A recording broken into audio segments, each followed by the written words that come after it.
তিনি একটা প্রতিষ্ঠান ছিলেন মাননীয় স্পিকার, এবং আইন জগত যেরকম ছিলেন পার্লামেন্টে একই রকম ছিলেন। মাননীয় স্পিকার, আপনাকে ধন্যবাদ। আমি প্রথমে সাবেক স্পিকার, বাংলাদেশ সবচেয়ে বয়োজ্যেষ্ঠ আইনজীবী, সিনিয়র অ্যাডভোকেট জমিরুদ্দিন সরকারের মৃত্যু শোক প্রকাশ করছি। তিনি একটা প্রতিষ্ঠান ছিলেন মাননীয় স্পিকার, এবং আইন জগত যেরকম ছিলেন পার্লামেন্টে একই রকম ছিলেন। তার একটা বর্ণাঢ্য জীবন ছিল।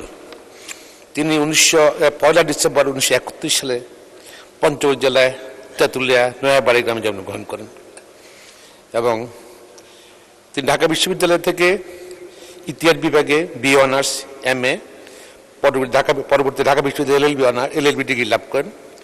লন্ডনের লিংকন থেকে ব্যারিস্টার ল ডিগ্রি লাভ করেন।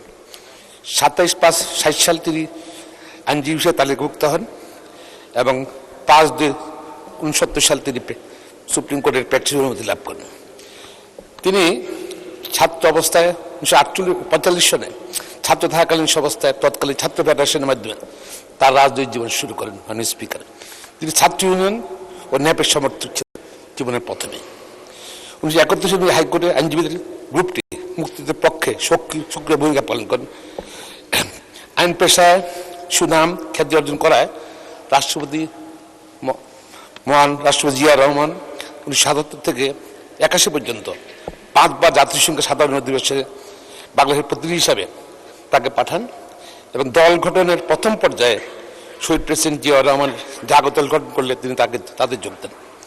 তিনি জাতীয়বাদী গণতান্ত্রিক দলের ওয়ার্কিং কমিটির সদস্য ছিলেন, পরে বিএনপি প্রতিনিধি দলের স্থায়ী কমিটির সদস্য হন,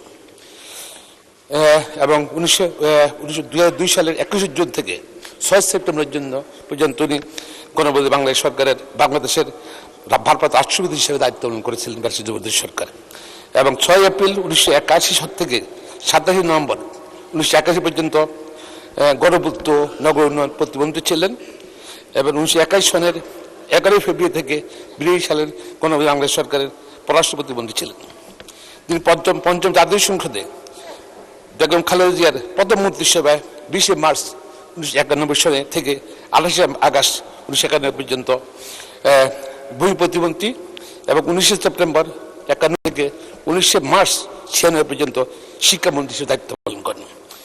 এছাড়াও তিনি বিজ্ঞান ও প্রযুক্তি মন্ত্রী হিসেবেও দায়িত্ব পালন করেছিলেন। তিনি ষষ্ঠ জাতীয় সংসদে গঠিত স্বল্পকালীন বিপ্লবী সরকারের মন্ত্রিসভার 19 মার্চ 96 থেকে 30 মার্চ 96 পর্যন্ত আইন, বিচার, সংসদীয় মন্ত্রণালয়ের মন্ত্রী হিসেবে দায়িত্ব পালন করেন। তত্ত্বাবধায়ক সরকার বিল প্রণয়নে তিনি গুরুত্বপূর্ণ ভূমিকা পালন করেন। তার একটা বর্ণাঢ্য জীবন ছিল। পার্লামেন্ট একদম অভিজ্ঞ। ধন্যবাদ মাননীয় সদস্য।